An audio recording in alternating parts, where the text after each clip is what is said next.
Hi Blake, welcome. I'm Sriram from Sriram Chronicles and glad to have you here. Happy to be here. Thanks for the invite. To kickstart the conversation, the interaction with me, between you and me, is based on one of the posts that you have done on LinkedIn on how the recruiters, right, from a recruiter standpoint, how you guys will do the resume review for any particular position that you have got, right? And that's I really like that post, and I exactly talk about the same thing to a lot of my friends who reach out to me for the advice. And can you just give me any kind of insights more about that which you couldn't post on LinkedIn about your resume review steps from a recruitment standpoint? Yeah. That posting, it was popular. I didn't know it was Yeah. going to be that popular.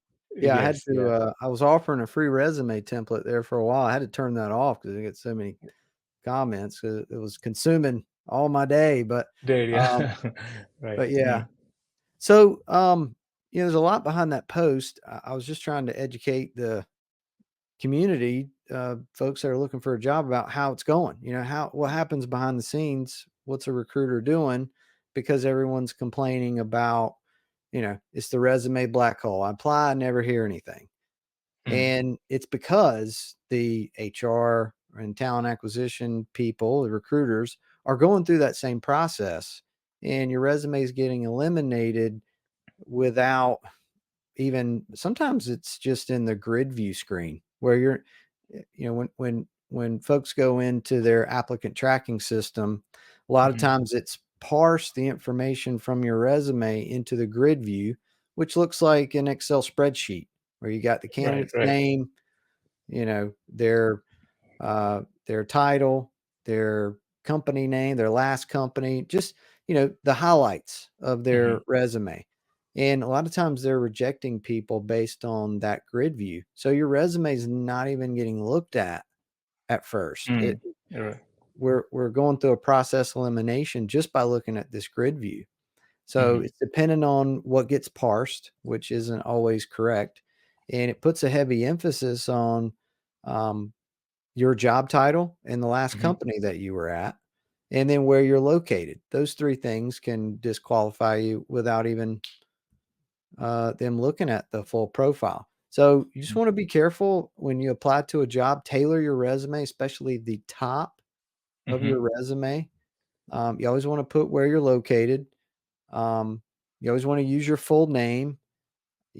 Put a link to your LinkedIn profile, and be careful about the job title that you use, because that job title, it may get parsed in to the grid view box and you can be eliminated just because you used the wrong title. mhm. You gave the audience the impression that you're not in the right skill set. Right, right. Does Mm. that make sense? Yeah, makes sense, makes sense. And coming to the location part, right? Because I'm primarily talking about international students or the students who re got recently graduated. And for example, from my case, I studied in Ohio and I was living in Ohio all this while doing my job search, right? But I got a job offer and I had to move to California, which my company agreed that they were okay with me relocating, but they haven't eliminated my profile based on the location that I was in. So, do you really think that is the situation for majority of the companies that they eliminate based on your location, or it's a one-off situation that we talk about? So most of the time, a company, when they have a new job posting, they won't immediately consider candidates that Mhm. need to relocate. Right. Uh, at first, they want to try to exhaust the local candidate market. Hmm. Hmm. That's the easiest person to hire, someone that's close to the office or at least within driving distance. That way they get to avoid relocation cost and just, Right. there's a lot of risk involved with counting on someone to relocate. Mm-hmm. Um, so a lot of times they push that off for a few months, um, where they're just only considering the local candidates at first. And if it Hmm. goes 30, 60, 90 days where the role has not been filled yet, at that Right. point, they may start to consider the non-local candidates. But Hmm. it's not that they won't consider them. It's just they don't want to consider them right when the role gets opened. Does that Hmm. make sense? Yeah, yeah, I got it. Okay. So, are you more familiar with the sponsorship kind of thing, H-1B sponsorship, or Very. students who are currently on OPT? So, how do you think is the market for these folks? Because the sponsorship has become really tough these days, is what we are hearing from the market situation. And what do you think that is there any hidden market that are sponsoring visas, or is it like companies don't want to sponsor? It is really tough for the students, international students, to get a job right now. So, any insights on those lines, or how do you see this particular situation? It's tough right now Mm-hmm. for candidates who don't need sponsorship. So if you do, it's got to be extra tough. And I've got a lot of experience with the with visas, and I've placed folks that are on OPT. I've even placed somebody who was on CPT visa, and there was Mm-hmm. some interesting paperwork and site visits involved with that I kind of learned Right, along the right, way. right. Um, but yeah, I mean, familiar with that whole process. It's just an added layer of Mm-hmm. paperwork, and there's a delay in them when the person can start because you're waiting on this process to happen, which causes a lot of frustration. So, I mean, 9 times out of 10, whenever a client has Mm-hmm. given the job order to an Mm-hmm. agency, Mm-hmm. um, they're not planning on considering visa candidates. They are hiring the agency to find someone with the perfect skill set that doesn't need Mm-hmm. sponsorship. Mm-hmm. And we always ask, "Hey, will you consider folks that need visa sponsorship, or what about a long-term contractor that Mm-hmm. can't convert perm but can work at your company?" And sometimes they get really weary about the subcontracting. Like there might be some line item in their agreement that prevents us from doing a subcontract Mm-hmm. with that particular client. So there's just a lot of hoops and red tape to jump through when it comes to visas and corp to corp. So a lot of times the agency recruiters will just try to avoid it. Right, okay. Mm-hmm. And it's unfortunate. I know it's tough, right? You guys are looking for a job too, and you need a job too.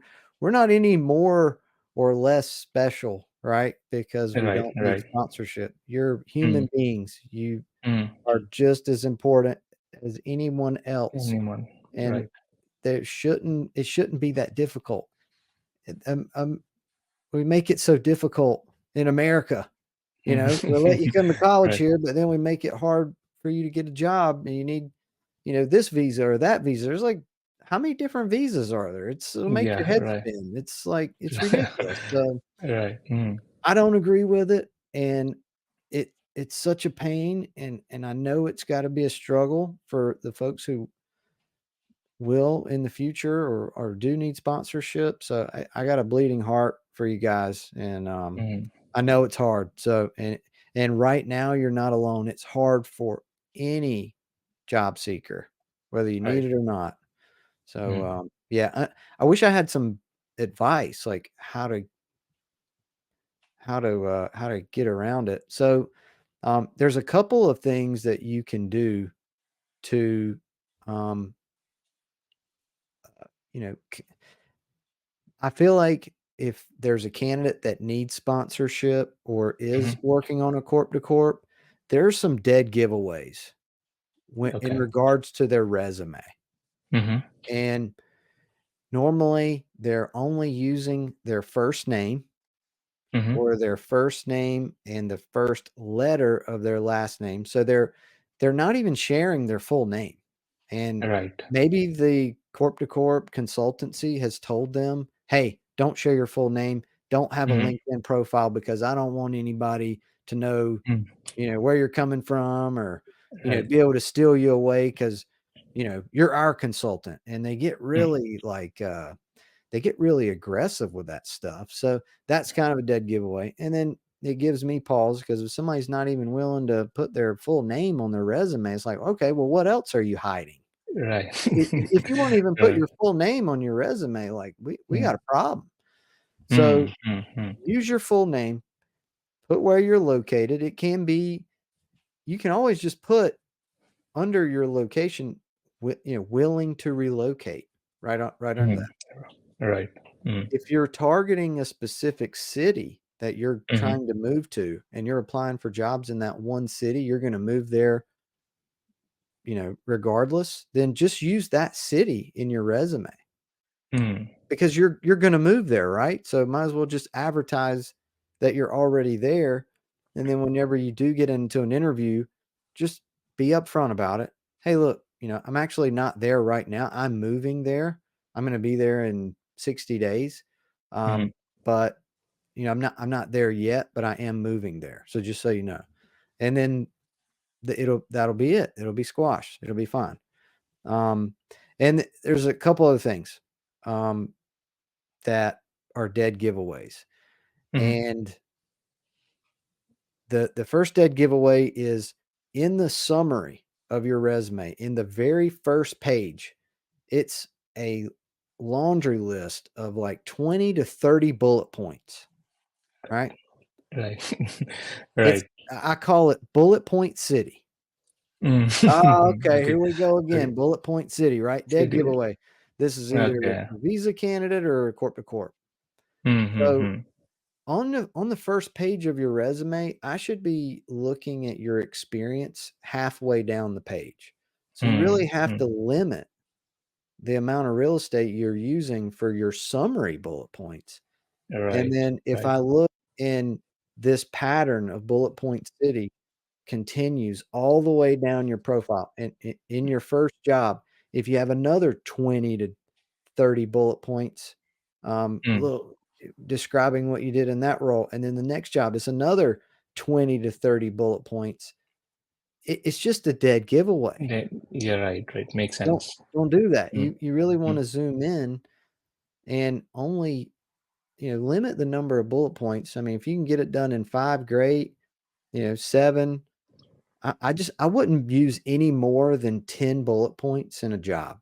Job, right? About that. And these days, we hear that your resume should be only one page, or you should have some quantifiable numbers talking what you have done in your previous experience. All right. So something of this sorts I've been hearing regularly, and even I also did the same way when I was looking for jobs, right? Because I have some experience, I made my resume into 2 pages. So, what do you have to say from your point of view that is that really a worth making one-page resume if we have less than like 4 years of experience, and a two-page resume if you have more than 4 years of experience, something like that? Yeah, that'd be fair. Yeah, I posted about that recently. Matter of Mm, fact, so the one-page resume limit it doesn't exist. I mean, you mm, can mm. two pages. I mean, I would argue that 3 pages is okay if you have, many years of experience. I wouldn't Okay. go to 4 pages. Hmm. Um, but let's face it, right? If you just graduated, Mm. then you really should be okay with 1 page. One page, right? Yeah. I mean, Fair. if you've just graduated and you have 1 job, Mm, you should be able to get that done in 1 page. 2 jobs, you could probably squeeze it in as well. If you get to 3 jobs or, mm. 3 years of experience, then probably need to get to 2 pages. But yeah, if you just graduated, for Yeah. sure 1 page. And I Mm, think that's where that advice comes from is the college career counselors will say, mm. "Keep it to 1 page." And for the audience that's just graduated, I agree. It should be fine. When we are talking about recently graduated folks, they may not have enough experience, right? So they might have completed their undergrad and they might have directly come here to US to pursue their masters, and they really don't have any work experience. So how do they project themselves in the resume, and that will attract the recruiters to land in an interview call or a screening call, or maybe a job eventually? Person to ask about Hmm. the entry level roles, Hmm. the best advice I would have is um, get serious about networking, Hmm. meetup groups, networking events in the industry that you're targeting, and just try to get involved. Hmm. Right. whatever that skill set is. Try to get involved in that industry, conferences, networking events, whatever it is. Yeah. Well, how's your job search been? I guess, and I'm curious to because it looks like, I mean, you're a LinkedIn top voice. That's awesome, right? Yeah. Thank you. And Hmm. now, are you still you're with Meta right now, right? Yes, that's right. Yeah, I'm with Meta. Okay. So I graduated in December. So like I said, I was applying for a lot of jobs, and I also got interviewed with not many, but a few good companies, top layer companies. But the same problem, right? I have given 3 or 4 rounds of interviews, and it went till final level, but I just got rejected. And you know that we will not get a proper reason for rejection, right? And Yeah. so eventually, so I landed in this opportunity with Meta. So my job search has been tough as well. And again, landing back to my rejections, right? So, and what is your take on this, right? So why is that the recruitment managers or the agency recruiters don't tend to share a proper feedback with the candidates, right? So because that's one of the pain point that as during a job search we face, not knowing the feedback will make us think that am I not capable, or am I not doing good? Do I need to learn more? If some kind of feedback is given from the recruitment side, maybe like a person from you who dealt with a candidate, right? That might help them in brushing up their skills and preparing well for the next interview. Why is it not the case of sharing the feedback with the candidates? Because it's risky. Oh, okay. From an HR standpoint. So I Hmm. like to be pretty blunt with folks and let them know, like, hey, if I Hmm. feel like this is something that you can change, then I Hmm. want to tell you. But like as an agency recruiter, oftentimes we're not getting feedback either. I Either, mean, okay. yeah, Hmm. we need this feedback. Right. We're like we're begging Mm. for it, and sometimes we, more often than not, we won't get any specific feedback. If we do, it's pretty vague. Blake, one more important question, right? And is there any specific technology or skill that maybe not skill, a specific technology that is currently trending and where the recruitment agencies or the companies are looking for, right? I know. So I don't think it's a technology. Mm-hmm. It is an industry background, Mm-hmm. right? Okay. Mm-hmm. When a company puts out a job now, oftentimes they want somebody that's coming from their industry, somebody that Industry. Okay. understands that specific industry, Mm-hmm. their problems, their struggles, the state of the industry, and like they want an industry insider. You almost have to be coming from one of their competitors to win Oh, in this got it. market. And Mm-hmm. that's one of the uh, that's one of the top items that companies are looking for. You can have all the technologies, right? You can have, Java, Spring Boot, Mm-hmm. Docker, Kubernetes, AWS Yeah. Cloud, and Right. AI, prompt engineering, yada yada. But if you're not coming from that company's industry, History. Hmm. then you're an outsider and they're actually taking a risk hiring you because you're going to need to be trained. You're going to need to Mm. learn all the lingo. So Mm. I think that's one of the most missed uh, items right there when it comes to job requirements. And people are Mm-hmm. applying to jobs and wondering why they're not hearing back. Well, it's probably because they're giving very strong preference to candidates that already have their industry Industry experience, experience, right? which So is is it sad. like, right? Yeah, of course, yeah. So, but do you think customizing a resume for that industry specific skill set, or customizing a resume for the job description for each and every role we are applying will help us? Or do you think, of course, it takes a lot of time of the job seekers, but do you think that will work in any way in order for them to land in initial screening calls or interviews? Yeah, it'll help. You want to tailor it, and just based on the items that you see in the job requirements, and Hmm. their version of your skill set, whatever they're using as the title, right? Sometimes Hmm. the titles can vary but mean the same thing. So use the one that they're using. Hmm. Um, but yeah, I mean, as far as folks who are just graduating, that's tough, right? Because You're right. you Yeah. need experience to get the job, but you don't Mm. have any Have experience. So how experience. are you ever gonna get experience if you can't get a job? You're caught in Mm. this catch-22. So, one more interesting point that you mentioned, that freshers, I mean, the recently graduated people, so there is nothing much to add in their resume. And if at all they do any kind of certifications in the field of their interest, do you think the certifications will add any value in their job search, or it will catch the attention of the recruiters thinking that this person is curious to know know about the technology and getting certifications? Will it help them or will it not in this competitive market? Well, if you've got time to invest, then Mm. yeah, it's not gonna hurt. It's not gonna make all the difference in the world. You're not gonna get a certification and then all of a sudden, Yeah. it's not gonna be a Right. game changer, but, it's gonna help. It's gonna help give you an edge, right? Mm. And that's something to think about is what is gonna give you just a little bit of an edge over the Right. competition. So, yeah, I would recommend getting certifications if you have the time to invest, and why not? Mm. Yeah. Sure. So, So yeah, absolutely. I wish there was a magic bullet though. Um, if you can get involved in some kind of projects that you can mhm. advertise, right? Because I mean, you can't just put your school on there. You got to have something. Yeah. You've done something, right? Right. Right. Are there Right. projects that you can advertise that you were Mm. involved in? You definitely want to treat those.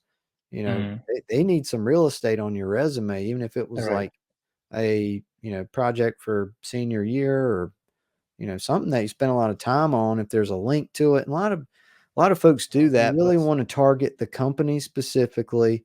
Go to the job fairs, go to the career fairs, go to the networking events, Mm. and meet folks that way. I don't think agency recruiters are going to be the best way in.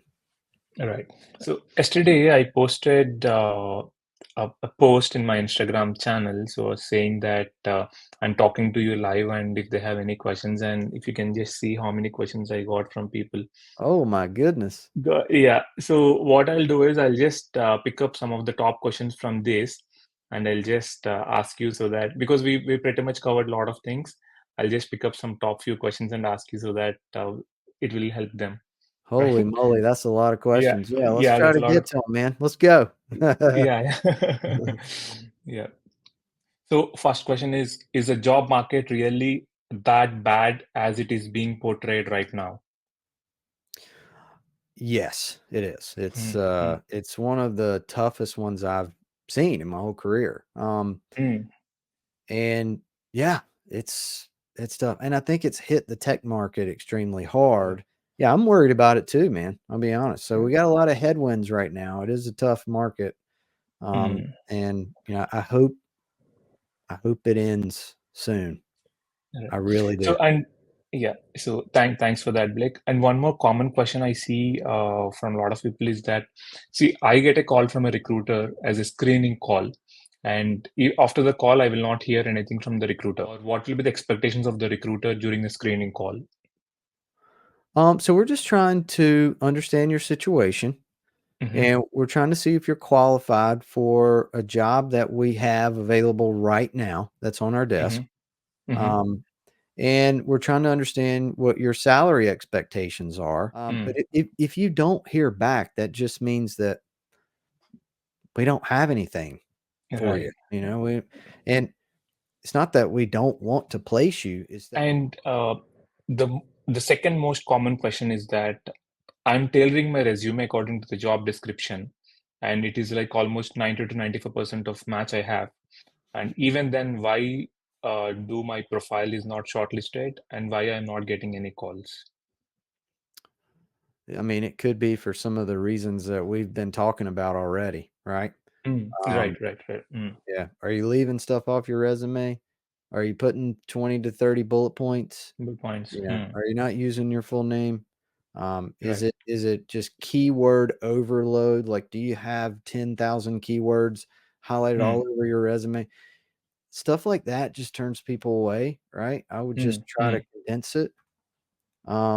But without seeing this particular individual's resume, I really don't know until I see it. And normally, if Right. I look at it, I can tell you like right away. Right. Um, Mm-hmm. Got it. but yeah, I'm sorry they're going through that. Right. Right. Right. So, and one more important question about networking, right? So we mentioned that you have to network with people and see if at all they can help you. A lot of people are asking that we tried reaching out to the recruiters through cold emailing or cold messaging through LinkedIn, but we never heard from anyone. If we have a fear that if we do that more often, they might block us and we will not hear any opportunity from them. So, so what is that recruiters feel when they're receiving a lot of messages from different people on LinkedIn or getting a lot of emails? Yeah. So, what is that you have to say about it? We're getting a lot of messages like that now because of Mm, so many layoffs and people you're right. are looking for a job. So, the best thing that you can do though is be specific about the job that you saw Hmm. posted on our Hmm. website, or, it could have been on LinkedIn, wherever it was. Don't just reach out generically and share your You're right. resume. Hey, do you have anything?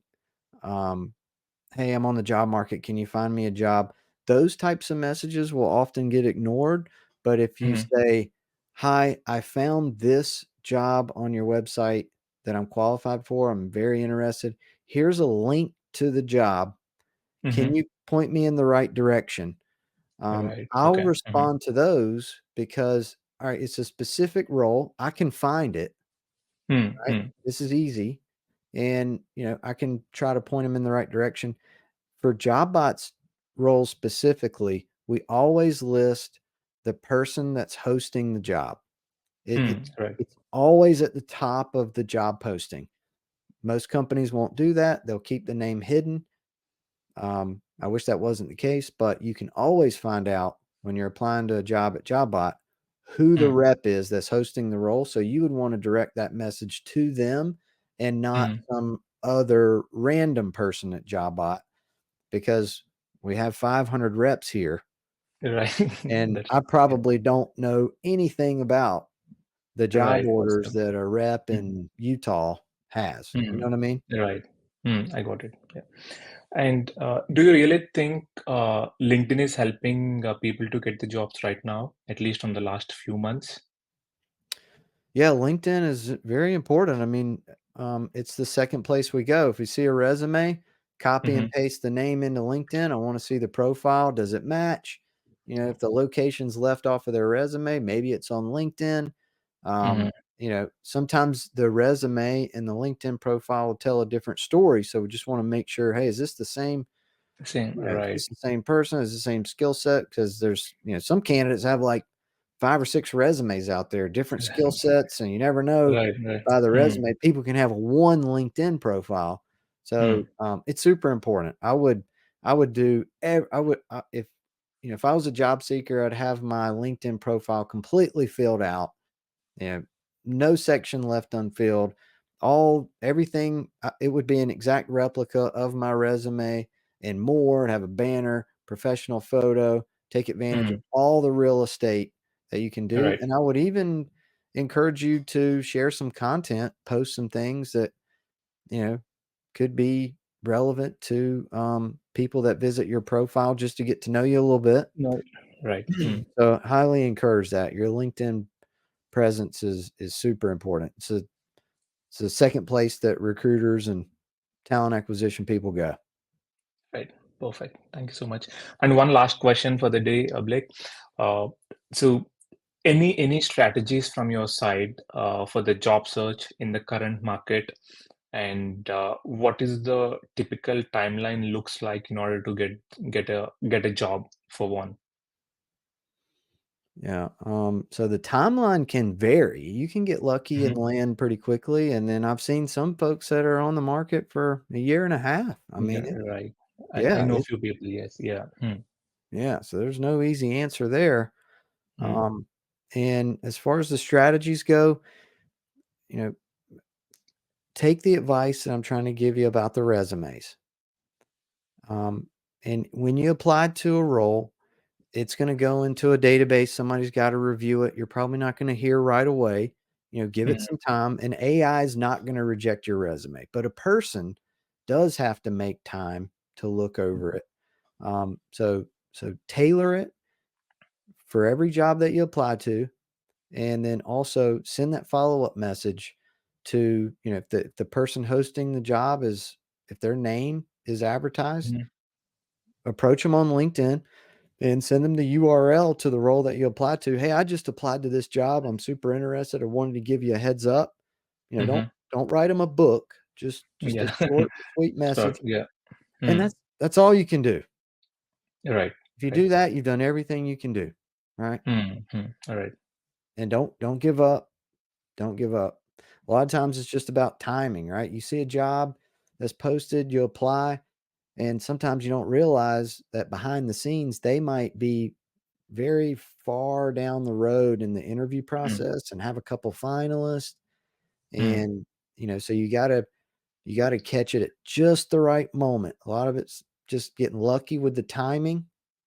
right. So just don't give up. Keep keep applying. You definitely won't get the job if you don't apply. So you Right. have to do it. Right. Sure. Sure. Sure, Blake, and thank you so much for your insight. And it's really nice talking to you. And you have given really, really helpful and a lot of insights that are required to crack a job in this current job market.